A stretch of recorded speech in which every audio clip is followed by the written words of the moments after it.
안녕하십니까. 레몬리서치 이상엽 이사입니다. 아이볼 이상엽 이사고요.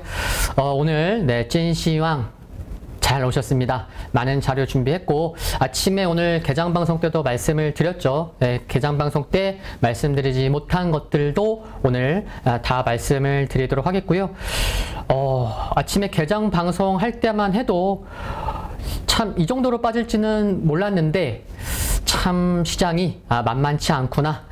그리고 좀 기술적으로 좀 어디서 이렇게 뭐 추세적인 반등은 참 어디가 진바닥일지 확인하기 좀 어렵지만 기술적 반등이 나올 수 있는 지수도 좀 확인하면서 도움이 될 만한 자료들 하나씩 보도록 하겠고요. 참 오늘 어떻게 보내셨는지 참 그런 것 같습니다. 최근에 제가 여러분 그 드라마 아시나요? 그 멜로가 체질이라는 드라마 한 4년 전인가 제가 좀 이렇게 1화서부터 이렇게 좀 끝까지 못 봤는데 재밌는 건 알고 있었고 그래서 최근에 좀 하나씩 보고 있는데 지난 주말에 보니까 이런 대사가 있더라고요. 밥을 먹어도 진이 빠지는 하루다, 이런 대사가 있는데 오늘이 참 그런 날인 게 아닌가. 그래서 참 진이 빠지지만 그래도 힘을 내서 지난 주말에 준비한 자료들 함께 보도록 하겠습니다. 시장 상황 좀 살펴보고 준비한 자료 하나씩 보겠습니다. 오늘 코스피 3% 하락했고 코스닥이 5% 하락을 했습니다. 그래서 시장에서는 뭐 코스닥의 하락률 갖고 뭐 역대 몇 번째다 뭐 이런 얘기도 좀 나오고 있는 상황인데 수급 보면은 개인이 코스피에서 2,447억 매도했고요. 외국인도 코스피에서 매도를 했습니다. 기관만 샀고요. 코스닥에서는 개인만 매도를 했고 외국인 1,224억 원. 그래도 조금 많이 산 편이죠. 1,000억 원 넘었으니까. 기관도 843억 매수를 보였고. 그래서 여기 시장 투자자 여기 시장 투자 일자를 보면은 코스피에서 어때요? 여기가 9월 1일이죠. 9월 1일 2,911억 원을 매도했던 외국인은 9월 13일 추석 연휴 끝난 바로 다음 날만 4천억을 매수했을 뿐 이 날을 빼놓고는 오늘까지도 연일 매도를 하고 있다는 거. 근데 9월 1일이 또 뭐가 중요하냐면 환율이 1,350원을 돌파하는 날이었죠. 그래서 환율에 대한 부담감을 외국인이 좀 느끼는구나, 그런 것도 알 수가 있다는 거 기억하시면 좋을 것 같고요. 그리고 여기 상승 하락 종목수를 보면 여기 보이시나요? 코스피 양시장 하락 종목수가요 2,499개입니다. 와, 진짜 2,500개 육박했을 정도로 하락했고, 그런 가운데 또 이렇게 차트를 보면 지금 보시는 차트가 이제 코스피입니다. 코스피. 뭐 거의 이렇게 뭐 확대를 안 하더라도 뭐 흐름이 그거죠. 시가가 고가고 종가가 저가인 그럴 정도로 계속 빠진, 그래서 분차트를 보더라도 이와 같은 모습인 것을 알 수가 있죠. 그쵸? 여기를 그쵸? 그리고 코스닥도 보면은 마찬가지입니다. 코스닥도 살펴보면 캔들이 그쵸, 오늘 개파락 시작했고 시가 고가 종가 저가 이럴 정도로 투심이, 그러니까 요 캔들 하나만 보더라도 개파락이었으면 좀 윗꼬리도 달릴만 한데 윗꼬리도 그렇게 없잖아요. 그쵸? 그리고 이렇게 뭐 종가 저가 이런 수준으로 끝났으니 이 캔들 하나만 보더라도 오늘 시장이 정말 만만치 않았구나 라는 거를 알 수가 있는 거고, 조금 다른 부분, 지금 차트를 보니까 조금 다른 부분을 말씀을 드리면 어때요? 코스피는 거래량 한번 봐볼게요. 코스피는 오늘 거래량이 어떻죠? 거래량이 좀 붙었어요.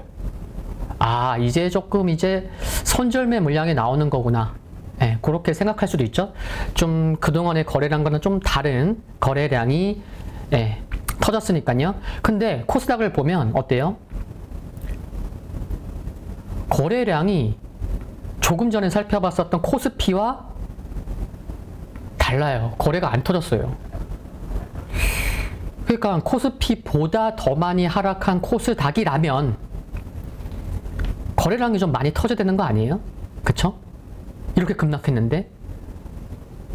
그래서 그런 부분이 코스닥은 이렇게 급락했지만 아직 이미 좀 나오고 있나? 아직 좀 그런 손절매성 물량이 아직 좀 그래도 좀 버티고 있나? 네, 이런 것도 거래량을 보고 생각할 수 있다는 것도 참 다른 부분이라는 거죠. 더 많이 빠진 쪽에서 거래량이 더 없다는 거. 그쵸? 그런 것도 알 수가 있었고, 뭐 이렇게 시가총액 상위 종목군들 좀 잠깐 봐볼게요. 여기 보시면은 뭐 삼성전 이렇게 시가총액 1위에서 20위에요. 코스피 캔들상 양봉이 나온 기업만 보면 몇 개 없죠.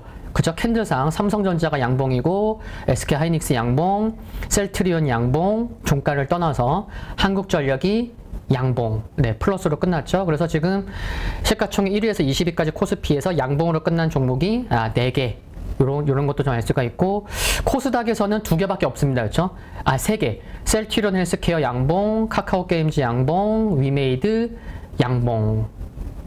근데 뭐 오늘 코스닥이 5% 하락하면 안 봐도 알죠. 웬만한 종목군들은 지수가 5% 하락했으니 웬만한 종목군들은 뭐 8에서 한 10% 정도 하락했다고 생각해도 뭐 될 정도의 흐름이었다고 이제 말씀을 드리겠고요.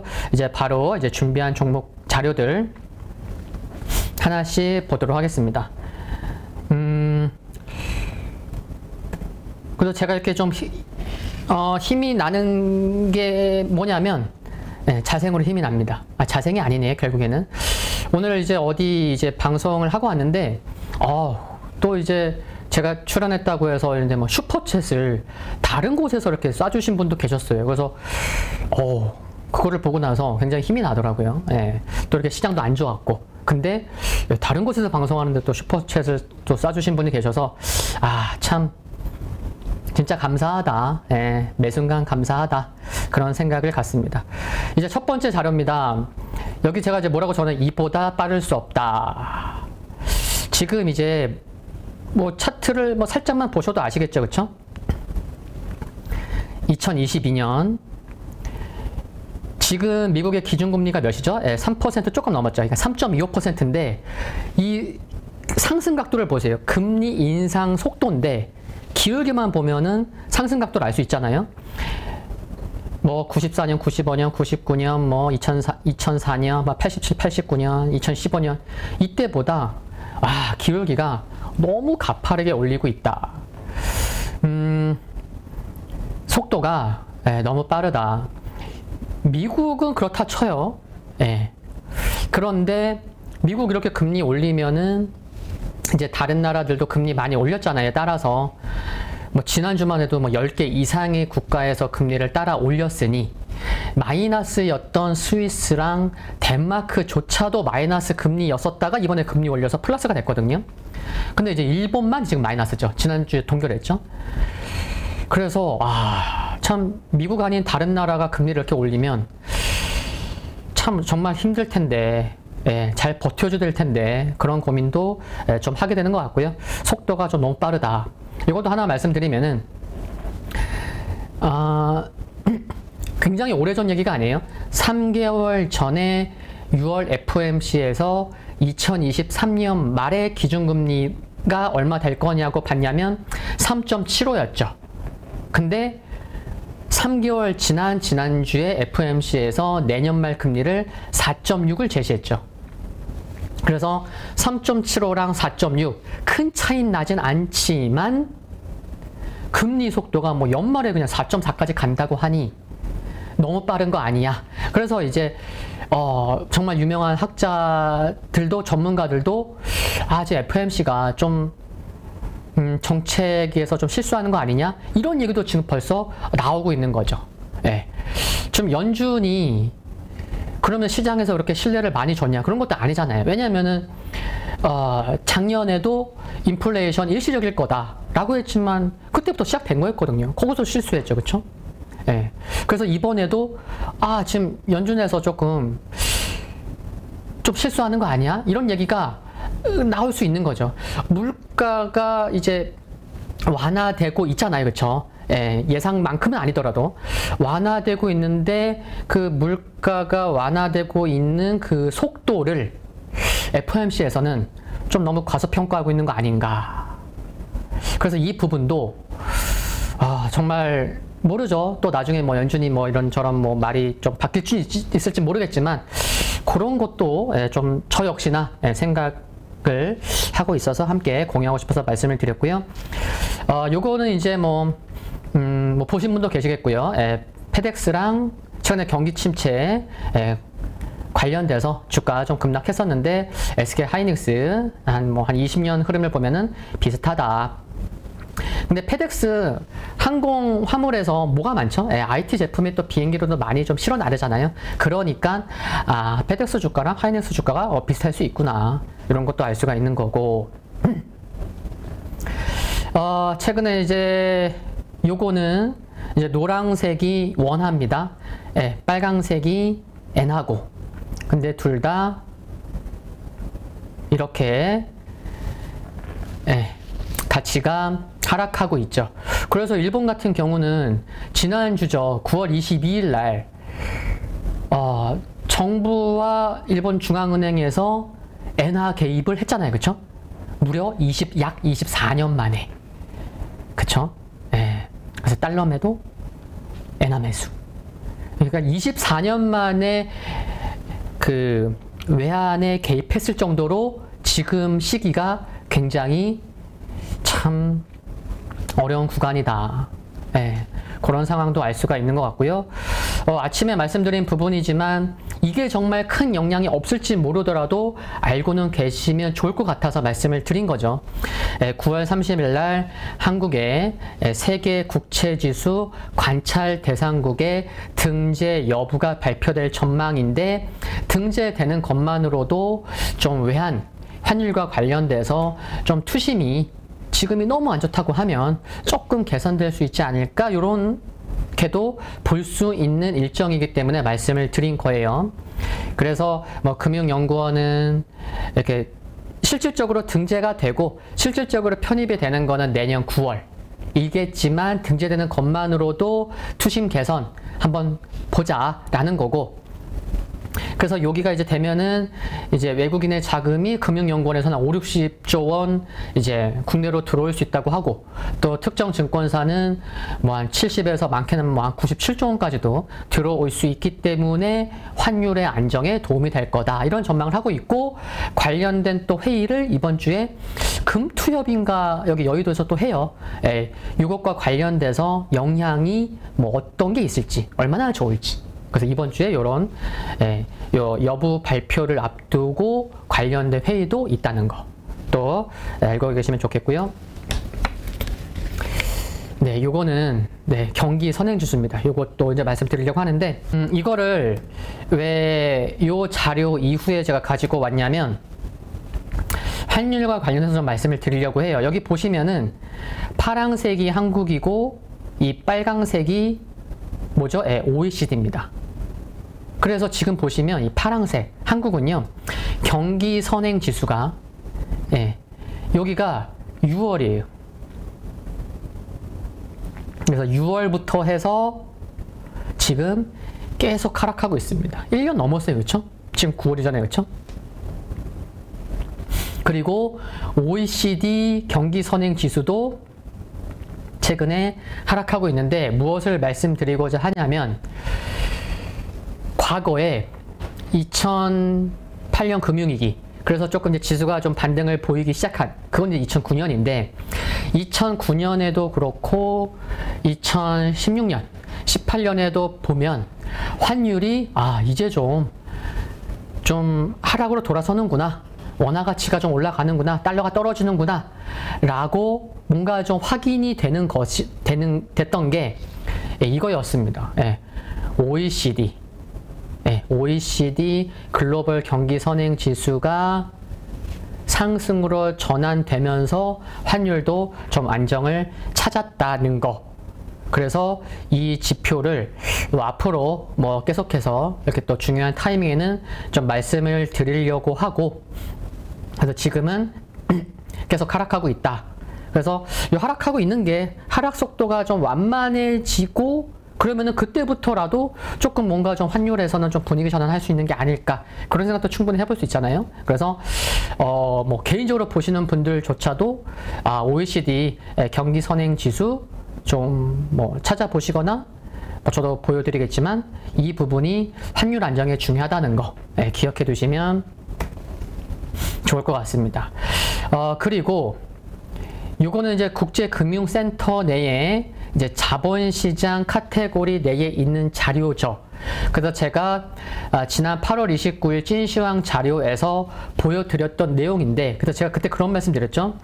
이때요 8월 19일 날 제가 이제 그때 8월 19일부터 8월 19일이 금요일이었던 것 같은데, 그때부터 좀 이렇게 지수가 하락하기 시작했습니다 라는 말씀 드렸고, 그 생각하에 이쪽에 들어가 보니까 정말 많은 사람들이 읽었던 자료가 있었고 이거를 함께 공유한 거잖아요, 그렇죠?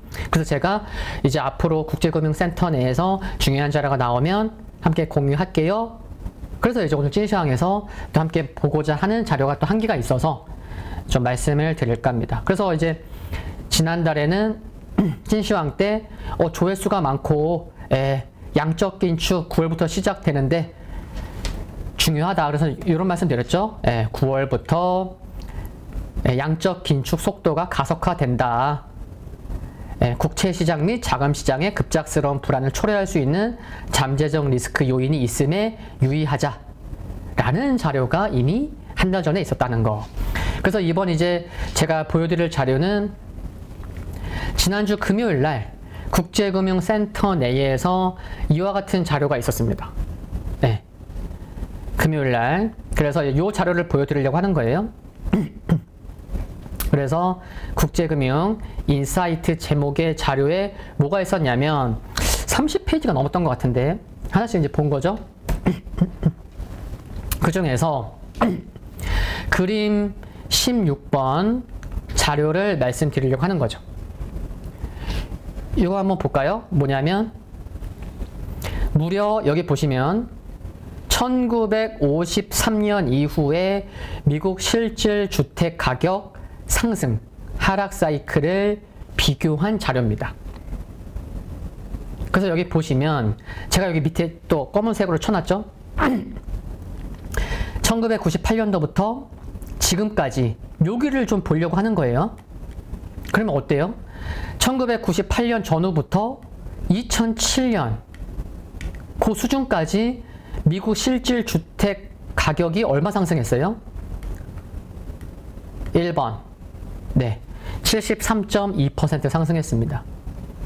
그리고 나서 2007년 전후부터 2013년 전후까지 실질 주택 가격이 몇 퍼센트 빠졌어요? 고점 대비해서 35.1% 하락했습니다.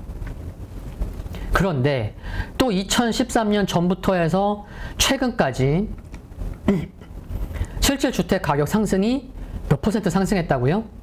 여기 2번 69.4% 상승했습니다. 근데 지금 주택 경기 둔화되고 있죠. 긴축을 이렇게 뭐 5번 만에 3% 올리고 있으니, 그렇죠? 지금 3.25%니까 미국 기준금리가. 그러면은 여기 지금 어떻게 될 거냐고요, 그렇죠? 물음표. 그래서 국제금융센터에서 우려하는 거는 뭐냐? 이 부동산이 보세요. 1번 이때 상승률이 몇 퍼센트예요? 73.2%. 최근까지 69.4%. 상승률이 비슷하더라. 근데 산이 높으면 뭐가 깊다고요? 골이 깊다. 35.1% 하락했다. 그러면은 이제 주택 가격이 하락하긴 할 텐데 상승폭이 컸던 만큼 이 부분이 이제 우려되는 거죠. 진짜 뭐 이것과 비슷하게 뭐 30% 하락할지 모르지만 산이 높았던 만큼 골이 깊을 수 있는 거 아니냐. 그러면 주택 부분 대출도 많을 텐데 어떡할 거냐. 그 부분에 대해서는 이제 여기 밑에 적어둔 거죠. 주택가격 상승폭이 매우 높았다는 거. 그래서 주택시장이 조정이 향후에 나온다면 두 쪽에서 조금 둘 다 영향이 있을 수 있는데, 하나는 실물, 두 번째는 금융 부분. 그래서 실물에서는 더블 딥에 일조할 위험이 있는 거 아니냐. 그러니까 경기가 꺾였다가 회복하더라도 다시 꺾이는 그런 더블 딥. 그리고 금융 쪽에서는 주택가격이 이렇게 꺾이면은 다른 나라, 여타국의 주택 심리에도 부정적인 영향을 끼칠 소지가 많을 수 있다. 그래서 주택가격이 많이 오른 만큼 이런 우려가 최근에 있는데, 실질적으로 뭐 관련돼서는 뭐 올해보다는 이제 내년에 조금 더 많은 부분을 볼 수 있겠죠, 그렇죠? 그래서 주택과 관련된 부분도 좀 이 자료를 보면서 뭐 국내 주택 가격이나 좀 생각할 수 있는 그런 거를 함께 고민하려고 이 자료를 보여드린 거고요. 그리고 이 부분을 이제 말씀드리려고 하는데, 이 뉴스 보신 분도 계실 거고 못 보신 분도 계실 거예요. 9월 15일 날 이런 뉴스가 있었죠. 공매도 1위 종목이 계속 테슬라였었는데, 그쵸? 14일 기준으로 애플이 테슬라를 제치고 공매도 1위에 올라섰다. 864일 만에 바뀌었다는 거.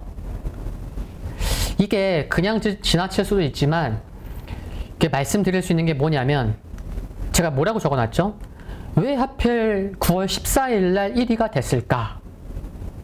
라고 물음표를 던지면 뭔가 하나는 건질 수 있는 것 같아요. 뭐냐면, 왜 하필 9월 14일이야? 9월 10일이면 안 돼? 9월 5일이면 안 돼? 9월 20일이면 안 돼?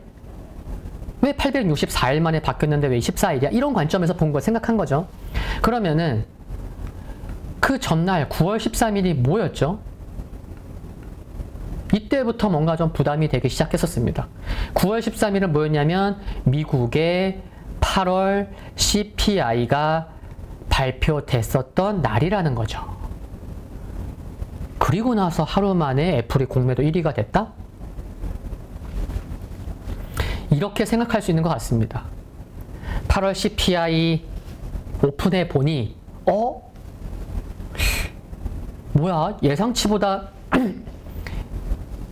굉장히 많이 안 떨어지네. 물가 잡기가 이렇게 힘든 거였네. 그러면 앞으로 일주일 후에 있는 FOMC 회의에서 가뜩이나 8월 말에 8월 연준 의장이 완전히 매파로 돌아섰는데, FOMC에서 점도표, 야, 이거 만만치 않겠는데, 이런 생각을 누군가 했겠죠. 근데 그 누군가가 누굴까요? 제 입장에서는 글로벌 공매도 그런 플레이어들이 하지 않았을까. 그래서 그들 입장은, 그래, CPI 이렇게 나왔어? 다음 주 FOMC 만만치 않겠는데? 오케이. 그 경쟁력 1위, 세계 글로벌 경쟁력 1위라는 애플조차도 이제는 경기 침체, 수요 둔화 우려가 생기지 않을까? 그래, 공매도 시작. 이래서 그 다음 날에 9월 14일 날 애플이 테슬라를 뛰어넘어서 공매도 1위에 올라온 게 아닌가, 이런 생각을 해볼 수 있었던 거죠. 그래서 애플조차도 이제는, 그러니까 지금 최근에 중국에서의 뭐 전작과 수요를 비교해 보면 나쁘지 않아요. 근데 그들 공매도 플레이어 입장에서는 뭐예요? 그래, 지금, 그래, 오케이, 뭐 9천만 대 이상 그래, 잘 팔리는구나. 근데 지금은 중요한 게 아니에요. 그들 입장에서는. 그래, 오케이. 근데 앞으로가 문제지. 공매도 시작. 이런 거겠죠, 그쵸? 예. 그래서 애플조차도 이런 거에 좀 베팅이 나와서 이런 수치가 잡혔구나 라는 거.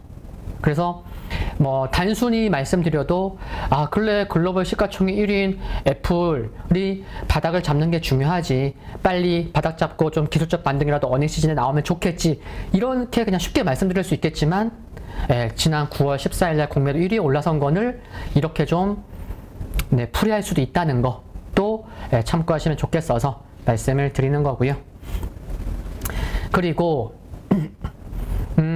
일정들이 중요한 게 참 많습니다. 그래서 하나씩 뭐 이 자료는 이제 카페에 올라와 있으니까 뭐 다운 받아서 뭐 개인적으로 보시면 좋겠죠, 그렇죠? 그래서 중요한 것들 저 말씀을 드릴까 하는데 요 26일, 27일은 개장 방송에서도 오늘 개장 방송 좀 말씀을 드렸죠. 그러니까 요거는 좀 빨리 넘어가고 그 다음부터도 좀 일정들이 많아요. 제가 이제 뭐 격주로 찐시황을 하는데 뭐 다음 주도 이제 공휴일이죠. 뭐 그 다음 주도 그러니까 저는 아마 또 10월 말이나 될 것 같아요, 찐시황. 그래서 그래 그냥 많은 거 그냥 다 풀자. 그래서 그런 관점으로 많은 거 자료 있으니까 좀 보시면 좋겠고요. 그래서 26일에는 뭐 이와 같은 거 있고 뭐 오늘 거니까 좀 먼저 보신 분도 계실겠고 이런 거 말씀드렸고 내일에는 뭐 자동차 정책 기본계획 공청회가 있다는 거. 그쵸? 뭐 석유 및 석유 대체연료 사업법 시행령 개정안 입법 예고 있다는 거. 그리고 현지 시간이죠. 인텔과 AMD의 신제품이 나온다는 거. 그리고 이달 말에 뭐 호주나 뭐 말레이시아 방사안에서 뭐 좋은 소식이 들릴지도 모른다는 거. 그리고 이번 주에는 반도체 동맹 칩4 예비회의가 개최될 것으로 예정되어 있죠. 뭐 주 중반 이후보다는 좀 주 초 얘기가 좀 나오고 있긴 한데 이렇다고 하면 가뜩이나 미국과 중국 분위기 안 좋잖아요. 최근에 블링컨 미국 장관이랑 왕이 외교부장이 또 만나서 대화를 했지만 이 간극이 좁혀지질 않아요. 이 대만 문제와 관련돼서는. 그러다 보니 이번 주에 반도체 칩4 동맹 예비회의를 하면 또 중국에서 뭐라 할지 뭐 그런 것도 좀 생각해 볼 수 있지 않나 싶고 그래서 오늘과 내일 일정은 뭐 개장 방송도 말씀드렸기 때문에 빨리 넘어가겠고요. 그리고 이제 수요일 목요일이죠. 수요일 목요일 물론 수요일 아침에 뭐 방송도 제가 나오지만 이건 좀 말씀드릴게요. 수요일 날 AI 코리아가 있습니다. 그래서 30일까지 AI 코리아, IT 엑스포, 클라우드 엑스포 동시 개최를 합니다. 부산 백스코에서. 그리고 또 김대중 컨벤션 센터에서도 AI 컨벤션 광주 2022가 있습니다. 30일까지. 그래서 여기 앞에 보시면은 제가 뭐라고 말씀드렸죠? 아침 개장 방송에서도 오늘 상장하는 여기 오픈 엣지 테크놀로지가 AI 반도체 설계 관련된 종목인데 이번 주에 AI 관련된 일정이 좀 있습니다. 라는 말씀을 지난 개장 방송에 오늘 개장 방송 말씀을 드렸는데 이제부터 이제 AI 일정이 있는 거예요. 그렇죠? 수요일부터. 아, 그렇구나. 부산과 여기 대전인가 그렇죠? 그렇죠? 네. 이런 일정이 있다는 거. 그리고 이제 수요일 날에는 위메이드가 아시아 최대 웹 컨퍼런스 토큰 2049에 참가한다는 거. 그래서 오늘 조금 덜 빠진 게 아닌가 싶기도 하고 뭐 정확히는 알 수는 없지만 그래서 수요일부터 이거 파악 안 했으면 좋겠는데 그러니까 이런 것들이 중요한 일정들을 알고 있고 그게 뭐 뭔가 변화가 되는지 안 되는지 그쵸? 그런 걸 다 알기 위해서 제가 다 적어 놓은 거예요. 현대제철 파업 예고가 되어 있습니다. 수요일날. 그리고 수요일날 SBB테크 수요 예측이 있죠. 이틀간 수, 목. 그리고 목요일날에는 또 뭐가 있죠? 수요 예측 어디 갔냐? 여기 뉴로메카 두 기업 모두 뭐예요? 로봇 관련된 기업이기 때문에 말씀드린 거예요. 수요일 목요일은 SBB테크의 수요 예측이 있고 또 목요일 금요일은 뉴로메카 수요 예측이 있다. 그래서 로봇 일정이 있기 때문에 수요 예측이 흥행에 성공한다면 또 시장에서는 조금 더 이제 관심을 가질 수 있지 않을까. 그리고 오늘 시장에서도 로봇 관련주도 조금 아래꼬리 달려고 했잖아요. 그쵸? 그 부분이 또 뭐죠? 다음 달에 손정유 회장이랑 이재용 부회장이 만나는데 ARM 인수일 수도 있지만 뭐 로봇 기업 인수일 가능성도 있지 않냐. 뭐 이런 얘기가 있다 보니까 또 로봇주들도 좀 상대적으로 좀 매수세가 들어오는 부분이 살짝 있었고 근데 이번 주에 로봇 일정이 이렇게 있다는 거 기억하시면 좋을 것 같고요. 그리고 수요일 날에 뭐 민관합동 자동차 산업 글로벌 3강 전략 발표가 있고요. 또 자율주행 미래혁신센터 개소식이 있습니다. 그러면 자율주행과 관련된 뭐 넥스트칩, 모바일 어플라이언스, 머트렉스, 아렌토 테크놀로지 등이 있다는 거. 그리고 이번 주에 또 중요한 게 뭐죠? 네, 이겁니다. 예. 러시아가 23일부터 찬반 투표 시작했죠, 그렇죠? 예, 도네츠크랑 자포리아주 포함해서 4개. 여기서 찬반 투표 결과가 이번 주에 나와요. 그래서 이 결과가 나오면서 이제 합병 법안 논의 가능성도 있으면서 합병이 되면 또 서방에서 어떤 뭔가 또 제재 얘기가 나올지. 근데 제재는 조금 뉴스 좀 많이 보신 분들은 아시겠지만 바로 제재 나오기 모르겠어요. 근데 지금 뉴스에서 제가 본 거는 10월 중순에 외무장관 회의가 있어요. 예, 그래서 거기에서 대러 제재, 8차 대러 제재 결정을 할 것으로 보고 있거든요. 그래서 이거 4개 주 뭐 찬성, 이게 뭐 좀 강화적인 것도 있고, 그래서 그거 못 믿겠다, 서방에서 이런 얘기는 하지만 지금 분위기는 뭐 찬성이 많다면서요. 많을 수밖에 없는 걸 수도 있고. 그래서 요거 이제 합병 법안이 논의가 된다면 또 어떤 서방에서 어떤 얘기가 나올지도 좀 그 부분도 좀 참고하시면 좋겠고요.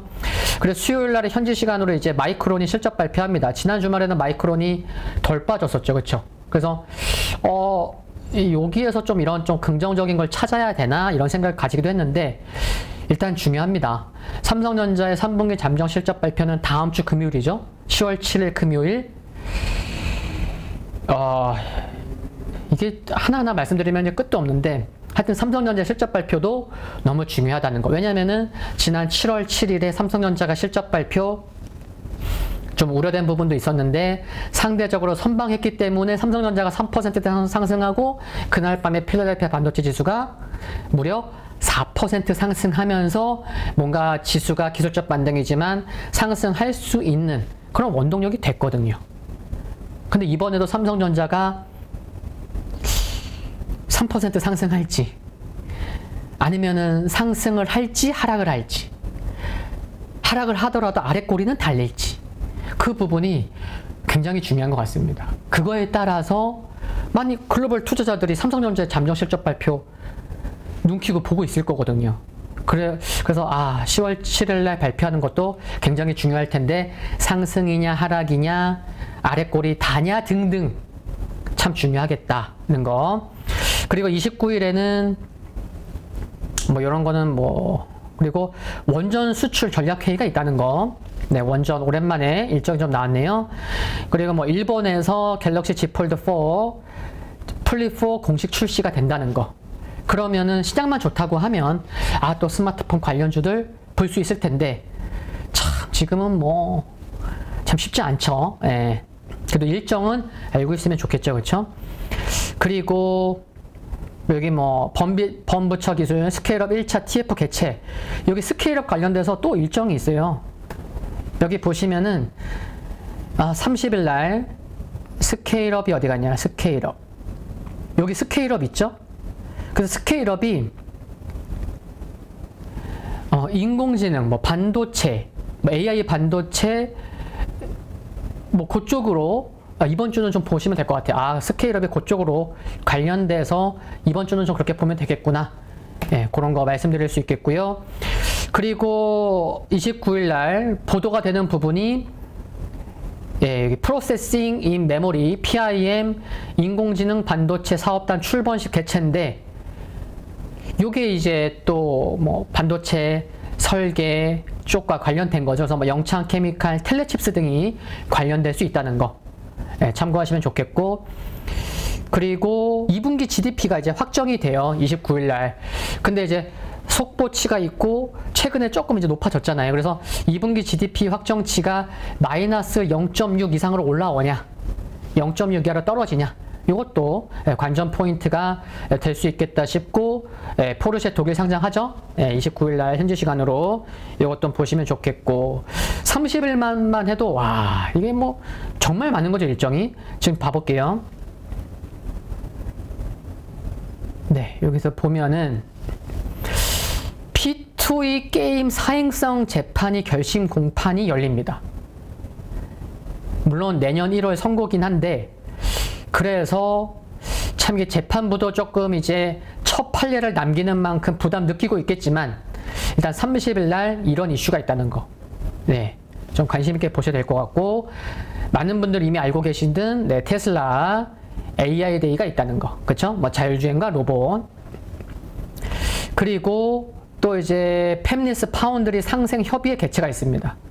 그러니까 지금 말씀드렸던 AI 반도체, 이런 게 다 지금 팹리스와 관련된 부분이잖아요. 그쵸? 그래서 이번 주에는 뭐 AI 반도체, 차량 반도체, 팹리스, 반도체 설계 관련된 일정들이 여러 개가 있구나 라는 거. 그래서 이제 기억하시라고 말씀을 드린 거고, 이제 드라마 이제 가우스전자가 첫 방송을 합니다. 펜 엔터테인먼트에서 제작을 했고 KT 이쪽에서 방영을 해요. 그래서 시청률도 한번 확인을 해야죠. 그래서 만약에 좋다고 하면 또 이제 KT 그룹 계열사 쪽 종목군들, 그쪽 종목군들의 흐름이 어떨지도 그래 한번 지켜봐야지 체크해뒀다가, 그래서 일정을 적어 놓은 거예요. 가우스전자 재밌을 것 같긴 한데, 예. 그리고 이제 크래프톤, 네, 일정이 있고요. 그리고 이제 뭐 조금씩 뭐 빠르게 좀 보면 이음 오지, 예, 관련돼서 뭐 관련된 일정이 있고, 예, 5G 뭐 10월 달에 뭐 구체적인 또 일정도 있어요. 그쵸? 그것과 좀 이어지는지도 좀 체크를 해야 될 것 같고, 또 이제 차량용 반도체 일정이 있고, 또 6G, 6G 관련된 일정도 있습니다. 그럼 이제 5G, 6G. 그래. 통신 장비 쪽 최근에 좀 빠졌는데 또 관심 가져봐. 최근에 상승할 때 좀 기관이 들어왔었으니까 이런 생각도 좀 가능해 볼 수 있겠고요. 그리고 이제 금요일 날 드디어 러시아에서 이 4개 주 합병 법안의 승인 가능성. 그러면 이제 금요일 이후에 주말에 뭐 서방에서 이런저런 얘기가 나오는지 좀 체크해 봐야 될 것 같고, 그리고 요거는 이제 말씀드렸죠. 네, 세계 국채 지수 관찰 대상국 등재 여부 발표 전망. 그리고 이제 30일 날 현지 시간으로 PC 물가 지수가 지금 발표될 것으로 전망되고 있는데, 요게 4.8% 내외로 증가할 것 같다고 해요. 전망이. 그 YOY 작년과 대비해서. 그러면 이게 물가가 다시 한번 물가가 쉽게 꺾이지 않는구나 라는 것을 다시 한번 확인할 수 있지 않을까. 그러니까 이번 주가요, 참 이게 주초 월요일 날 빠지면 뭐 많은 분들 다 아시죠? 하루만 놓고 보면은 9시에서 9시 반이 중요하고, 장 끝날 때 3시에서 3시 반이 중요하고, 한 주만 놓고 보면은 월요일 중요하고, 금요일 중요하고, 한 달 놓고 보면은 첫 거래일 중요하고, 마지막 거래일 중요하고. 근데 오늘 월요일 날 조금 급락을 하다 보니 또 금요일 날에도 또 금요일 날 밤에 또 이 물가 지수가 발표를 해요. 그러니까 참 이번 주는 참 이게 참 쉽지 않은, 근원 한 주라는 게 이런 일정을 봐도 알겠고, 오늘 하루만 봐도 이번 주 참 쉽지 않겠구나, 이런 거를 알 수 있는 것 같습니다. 그리고 이제 주요 정말 중요한 일정들 있으니까요, 뭐 각자 좀 더 관심 있는 것들은 체크해 두고 보시면 좋을 것 같고요. 10월 달에 글로벌 주식시장 주요 이벤트가 있는데, 뭐 10월 6일 날 EU 정치협의회 정상회의 있고요. 9월 달 CPI가 발표가 됩니다. 그리고 14일부터는 미국 기업 3분기 실적 발표 시작하고, 요 중간에 이제 10월 7일 날 삼성전자 실적 발표가 있는 거죠. 그거는 또 뒷장에 있으니까요. 그리고 16일 많은 분들 아시죠? 중국 당대회 있고, 27일 날 22 통화정책 회의가 있습니다. 그리고 또 여기 10월 중순경에 EU 이제 그러니까 외무장관 회의가 있는 거죠. 제8차 대러 제재 어떤 게 나올지. 10월 달에요, 일정이 정말 많습니다. 그리고 또 금통위도 있어요, 10월 달에. 그쵸? 그리고 또 11월 8월 날 미국의 중간선거가 있다 보니까 그런 정치적인 리스크 관련돼서도 고민을 하는 시기가 10월일 거고, 또 미중 간의 갈등은 계속 지속될 거고, 10월 달에 중요한 일정도 많고. 그러니까 10월 달에 뭔가 좀 중요한 저점이, 그래도 첫 번째 저점이 나온다고 하면 그래서 10월 달에 좀 나오지 않을까, 이런 생각을 가질 수 있는 거죠. 개인적으로 그렇게 좀 갖고 있는 거고. 그리고 10월 달에 정말 중요한 일정들이 많은데 이것만 제가 가져온 거예요. 한번 봐보자고요. 아랍에미리트 마제트 왕자가 10월 방한 예정입니다. 메타버스 이쪽 투자 목적으로 오는데 한번 보자고요. 그쵸? 예. 왔을 때 또 어떤 요쪽 종목군들에서 뭔가 모멘텀이 될지. 그래 두 번째는 이건 뭐 많은 분들이 아실 거고, 세 번째는 카카오 모빌리티가 10월부터 자율주행 로봇 배송 서비스를 시작 예정입니다. 그러면은 로봇, 그쵸? 로봇. 또 정부에서 아까 말씀드린 게 요거예요. 10월 달에 5G 관련된 일정이 있는데 이게 이어지는지 좀 보자 라고 말씀드린 게 이거죠. 10월 중에 28GHz 주파수의 5G 특화만 확산 로드맵 발표할 예정입니다. 그리고 수소법 개정안 시행령이 11월 이전에 발표될 전망입니다. 11월 이전이라고 하면 10월이지 않을까요? 그렇죠? 네, 그래서 제가 적었고요. 삼성전자 실적 발표일 중요하죠. 정말 중요할 것 같습니다. 그래서 지난 6월 달에도 첫 번째 바닥과 두 번째 바닥 6월 24일, 7월 7일 그렇게 이제 쌍바닥 잡고 올라왔는데 이번에도 10월 7일이 그렇게 중요할까? 물론 중요한 건 알지만 그 정도로 중요할까? 그런 걸 한번 확인이 필요한 거죠. 그렇죠? 네. 이런 일정들은 알고 있는 게 참 중요합니다. 그리고 10일 같은 경우에는 북한당 창건 기념일입니다. 그래서 뭐 도발하는 건 아니냐? 뭐 이런 우려가 좀 있고요. 시장에서도 11일 날에는 이제 메타 퀘스트 프로 출시가 된다는 거 많은 분들 아실 거고, 14일 날 금통위가 있고, 지금 25bp냐 50bp냐. 근데 10월 1일부터 또 공공요금 올라가잖아요. 그쵸? 전기가스 등. 그럼 그것도 올리고, 미국도 최근에 금리 가파르게 올리고 있고, 그러면은 일단 명분은 된다. 50bp. 네, 50bp 명분은 있다는 거.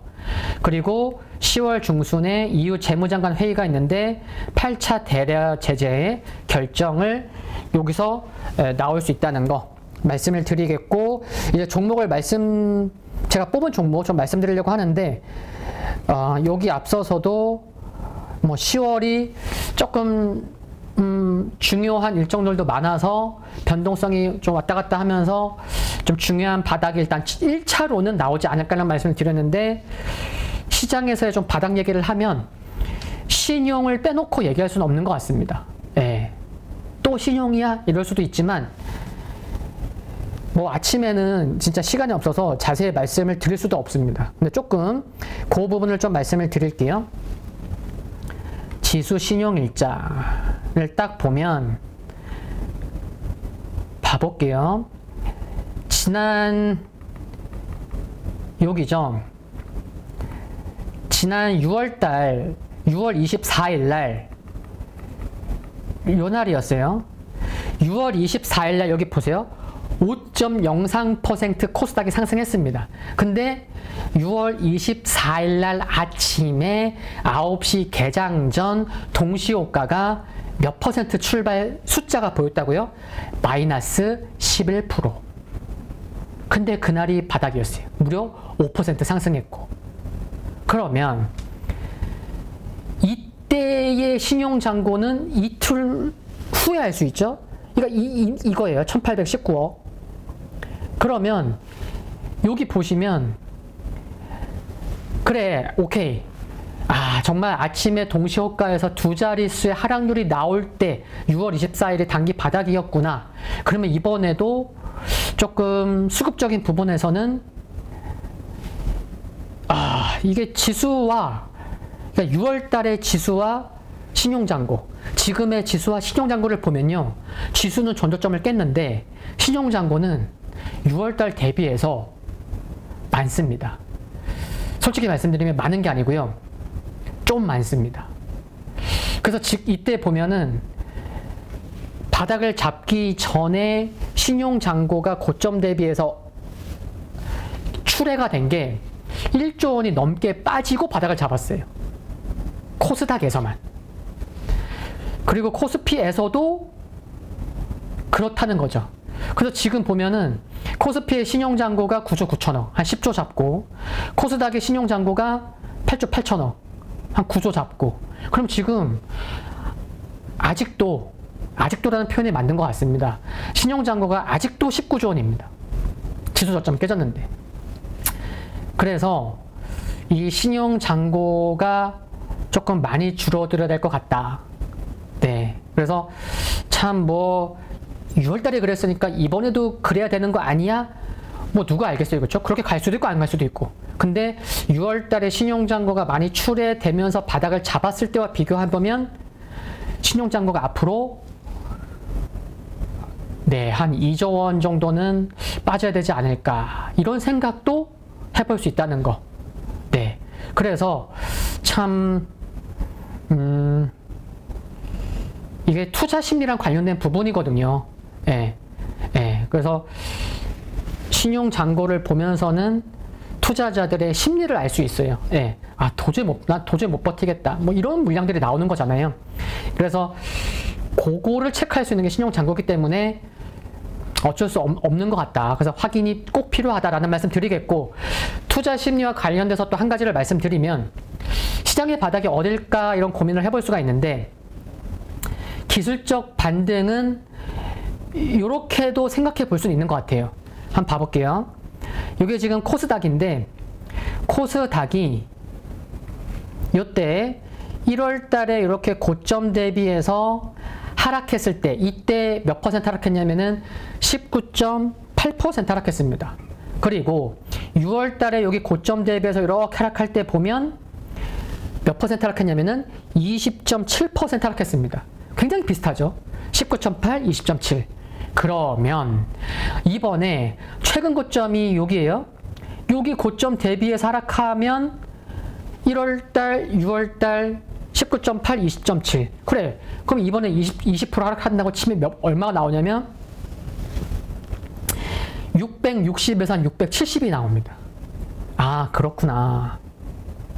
660에서 670. 그러면은 기술적 반등은 좀 거기서 나올 수 있지 않을까라고 생각할 수 있는데, 신용잔고가 아직 많다는 거. 그게 조금 지난 1월과 6월과는 조금 다른 부분이지 않을까?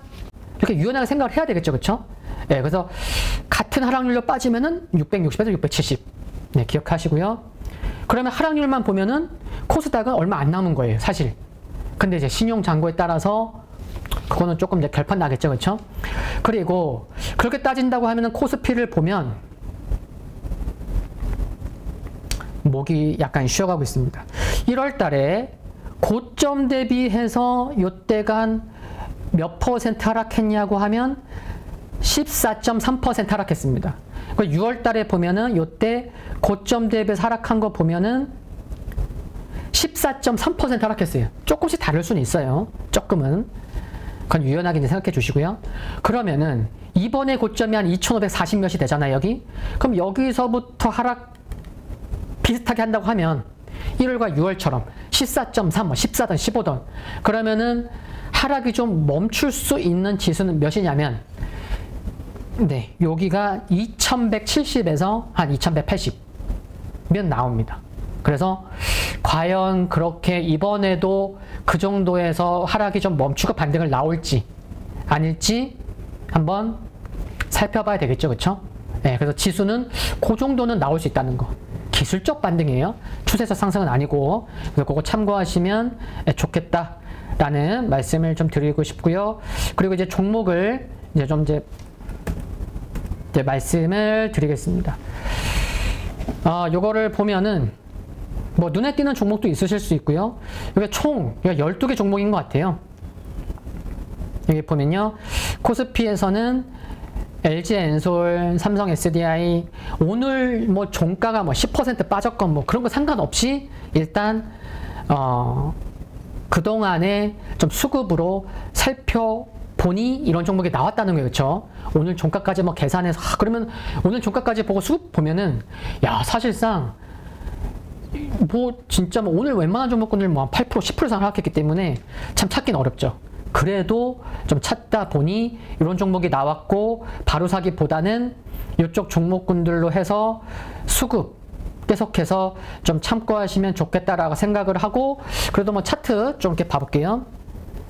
뭐 기업 내용까지 다 말씀드리긴 그렇고, 네, 뭐 차트라도 수급 보면서 그 부분만 조금 체크를 하겠습니다. 네, LG 에너지 솔루션 여기 보시면요, 일봉에서 거래량 아래 보시면 투자자 일자, 파란색이 외국인 보유 비중이죠, 그쵸? 외국인 최근까지 좀 꾸준히 사왔고, LG 엔솔하면은 연기금이죠, 그쵸? 투자자 일자 보면은 오늘 것까지 해서 좀 봐보죠, 그쵸? 오늘 외국인 기관 수량으로 외국인은 샀고, 뭐 기관은 팔았지만 연기금은 오늘도 샀습니다. 상장일이 언제였죠? 1월 27일. 한번 그것만 봐볼까요? 이러면 시간 또 너무 길어지지만 LG 엔솔만 봐보겠습니다. 워낙 뭐 대표적이니까. 네. 그래서 연기금은 상장한 날부터 해서 오늘까지죠. 네. 그래서 금액으로 연기금은 5조 1000억을 매수하고 있다는 거. 오늘도 샀다는 거. 그래서 그 부분도 또 중요한 것 같아요. 뭐냐면, 아 그래, 애플마저 공매도 1위에 올라왔어? 그러면서 모두 빠졌죠? 네, 그러면서 그동안 강했던 2차전지의 대장주였던 LG 엔솔도 5.7, 3%, 3%. 고점 대비해서는 좀 꽤 빠진 거죠, 그쵸? 그러니까 애플도 빠졌고 LG 엔솔도 빠졌고, 이 두 종목이 좀 안정을 찾으면 좋겠죠, 그쵸? 그렇게도 좀 생각해 볼 수 있습니다. 막판에 드디어 야 얘조차 빠지는구나, 그런 종목이 애플과 LG 엔솔이었으니까요. 그리고 삼성 SDI, 삼성 SDI 오늘도 외국인과 기관은 샀네요. 그리고 삼성 SDI 보면 조금 특이한 거는 뭐냐면, 파란색 보세요. 7월부터, 그쵸? 7월부터 외국인이 매수하기 시작했다. 7월은 뭐죠? 하반기가 시작하는 첫 달. 이런 게 중요하거든요. 뭐 2분기가 시작하는 첫 달인 4월부터 꾸준히 사고 있다거나, 하반기가 시작하는 7월부터 꾸준히 사고 있다거나, 이런 게 굉장히 중요한데, 삼성 SDI에서 그런 수급이 보이고 있다. 물론 기술적으로는 뭐 바로 사자는 거 아니에요. 12개 종목 아시죠? 어떤 관점인지. 물론 최근의 고점이 전고점 수준에서 꺾이다 보니, 아 그래 단기적으로는 쌍봉이네. 맞아요, 쌍봉 맞아요. 그래서 쌍봉 찍으면 기간 조정도 염두해야 되기 때문에, 보통의 경우에는 그러면은 그래 기간 조정, 가격 조정 나오더라도 7월부터 매수하기 시작한 외국인이 계속 매수를 해 가는지, 시장보다 더 강한지 등, 그러면서 LG 엔솔은 또 흐름이 어떤지 등 봐간다면 뭐 도움 되지 않을까. 시장을 볼 때나 2차 전지를 볼 때나. 아시겠죠? 그리고 CS 윈드 솔루엠,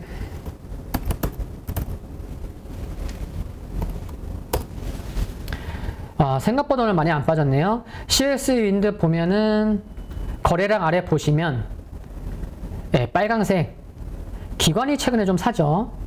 딱 보니까 오늘은 매도한 것 같은데요. 근데 중요한 거는 얘가 바닥이 어때요? 지난 2월 달에 1차 바닥, 5월 달에 2차 바닥, 7월 달에 3차 바닥, 3중 바닥 찍고 올라왔어요. 그쵸? 근데 거래량 아래 보시면 어때요? 이때 2월 달 바닥 찍을 때 2월 중순부터 기관 매수, 그쵸? 5월 중순부터 또 기관 매수, 또 7월 말부터 기관 매수. CS 윈드는 오늘 증권사 레포트도 나오기도 했지만, 기관의 수급에 의해서 정말 기관이 많이 좀 관심을 갖고 있구나, 기관의 매매 패턴으로 인해서 좀 등락이 있구나, 이런 것도 기억하시면 좋을 것 같고요. 그리고 솔루엠,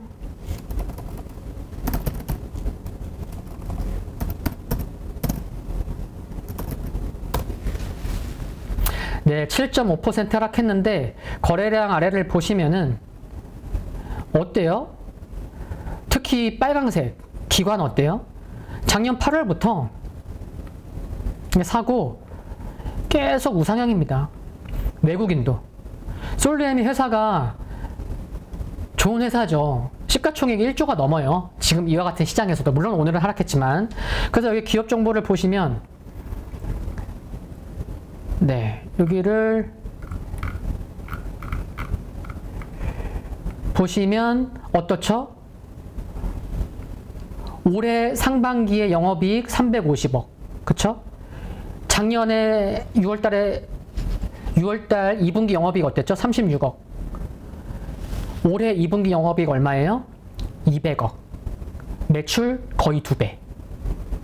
그래서 지금 뭐 FN 컨센서스는 FN가에 대해서는 내년에 영업이익이 1000억 지금 전망되고 있는 거죠. 그래서 솔렘이 상반기도 실적이 좋았고 내년에 영업이익 1000억 갈 것으로 전망되고 있다 보니 뭐 차트를 봐도 최근에 60일선도 우상향 전환됐고 그렇다고 하면 어닝 시즌에도 좀 실적 좀 확인하면서 좀 관종에 좀 넣어둬야 되겠다. 이런 생각은 충분히 해볼 수 있는 것 같습니다. 아시겠죠? 그리고 신세계 인터 백광산업. 네, 신세계 인터 보면은 거래량 아래 보시면 외국인이 6월부터 꾸준히 매수를 하고 있고 기관의 매도가 좀 멈추긴 했는데 그쵸? 6월 요때부터 매도했어요. 기관은. 여기 보이시죠? 빨강색 꺾인 거. 그래서 기관의 매도가 멈췄고 그래서 향후 시장이 좀 힘들더라도 외국인과 기관 수급 좀 관심 좀 필요하지 않나 그런 말씀 드릴 수 있겠고요. 그리고 백광산업 많이 그래도 뭐 아침에도 말씀드렸던 종목이죠. 투자자일자 보면은 최근에 좀 기관이 들어왔고 오늘 좀 빠졌지만 기관은 오늘도 매수했네. 그쵸? 외국인과 개인만 매도했고 이것도 한번 실적 보여드릴까요? 백광산업. 작년 한 해 영업이익이 얼마였어요? 179억. 179. 근데 상반기 영업이익 어때요? 81, 63 더하면 140억이에요. 작년에 180억? 한 해 영업이익이 180억. 올해 상반기에 140억. 상반기 실적 괜찮았어요. 140억인데 지금 시가총액 얼마예요? 2천억이에요. 상반기에만 140억 찍었는데. 그쵸? 네. 그러면 얘도 3분기 실적 잘 봐야 되겠죠. 만약에 진짜 상반기도 실적이 좋았던 애들이 어닝 시즌에는 실적에 초점이 맞춰질 텐데 3분기도 실적이 좋으면서 예를 들어서 증권사 리포트가 나와. 그러면은 뭐 그쵸? 그럼 좋을 수 있죠. 그런 부분도 좀 신경 쓰면 좋겠다라는 말씀 드리겠고요. 이제 코스닥 6개 종목 살펴보겠습니다. 코스닥 종목군들 오늘 많이 하락해서 네, 오늘 종가랑 상관없이 뽑은 거예요. 네, 선익시스템 6% 하락했는데 여기 보시면 거래량 아래 보시면 어때요? 최근 상승 시에 외국인과 기관이 참 많이 들어왔었습니다. 그래서 거래량도 터졌고요. 조정 시에 어때요? 조정 시에 거래량도 감소했고 거래량 감소, 외국인과 기관도 좀 매도를 하지만 주가는 엄청 많이 빠졌다는 거. 그러니까 최근에 외국인과 기관이 물렸겠죠. 그렇죠? 그래서 또 중장기 이평선들도 지금 가격권 전후로 있고 그래서 최근에 엄청 셌는데 외국인과 기관이 많이 들어왔고 조정 보일 때 외국인과 기관이 산 거 다 팔면 어쩔 수 없지만 그래도 뭐 거래량 줄어들면서 조정이 양호하다면 외국인과 기관이 다시 들어오면 그럼 좋을 수 있겠죠. 그렇죠? 그런 부분에서 뽑았습니다. 선익시스템 아시겠죠? 그리고 TNL 하이비전. TNL 회사 좋은 거 종목 좀 좋아하시는 분들은 많이 아실 텐데 회사 괜찮죠. 그렇죠? TNL 최근에 주가 좀 올라와서 뭐 마지막 장기 평선인 검정색 241선에서 조금 돌파 못하고 부담은 됐지만 거래량 아래 보시면은 최근에 외국인과 기관이 함께 매수. 7월부터도 이때 주가 상승할 때도 외국인과 기관이 매수. 그리고 여기 한 34,000원 전후에서 상승하기 전에도 제 관종이 있었거든요. 그러니까 제가 알죠. 예. 뭔가 이렇게 바닥을 탈피하고 올라설 때 굉장히 호가나 분차트도 제가 봤었는데 예, 끼가 좀 있는 뭐 그런 것도 좀 제가 살펴봤었으니까 말씀을 드릴 수가 있는 거고, 투자자 일자를 보면 오늘도 기관은 샀네요. 그렇죠? 예, 외국인은 팔았고 TNL 그리고 하이비전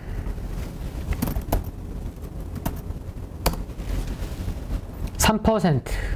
그래도 아래 꼴이 달렸네요. 거래량 아래 보니까 기관은 오늘도 산 것 같은데, 아, 기관은 오늘도 샀네요. 연기금 8,700주 샀고 개인만 매도했네. 하이비전. 스마트폰 검사 쪽이죠. 애플 쪽.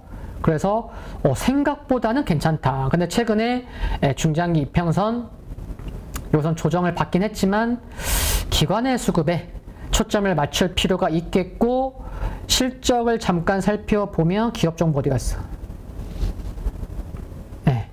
보면 작년 한 해 영업이익이 430억이었어요. 근데 올해 상반기 실적 완전 꽝이었거든요.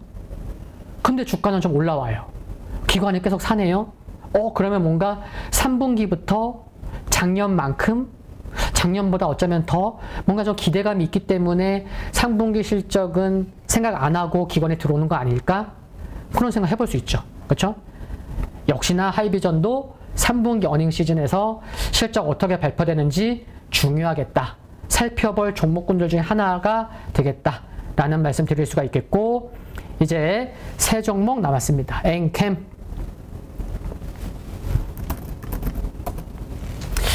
최근에 기관이 좀 사서, 좀 최근에 시장 트렌드도 있었고, 그쵸?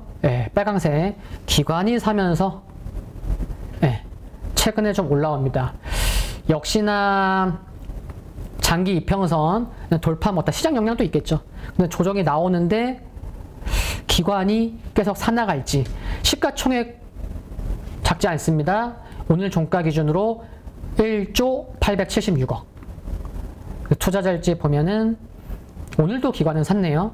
연기금도 샀고, 기관의 수급이 9월 8일부터 오늘까지 계속 이어지고 있다는 거, 기관 수급이 중요하겠다. 그리고 아침에 말씀드렸던 포스코 ICT 종합 차트.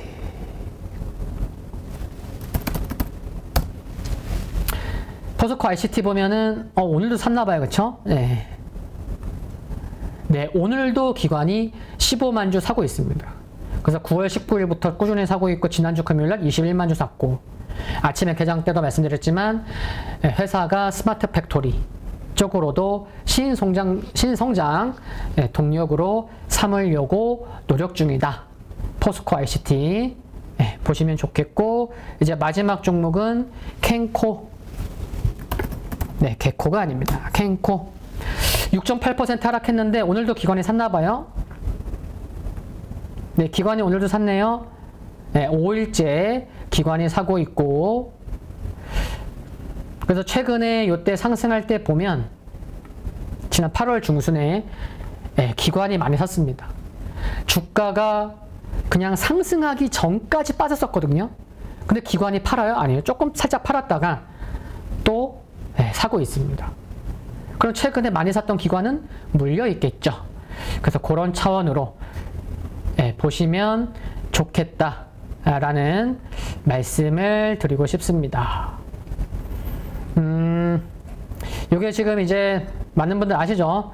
녹화 방송인데 지금 시점에서는 좀 나스닥 선물이 지금 강보합을 보이고 있네요.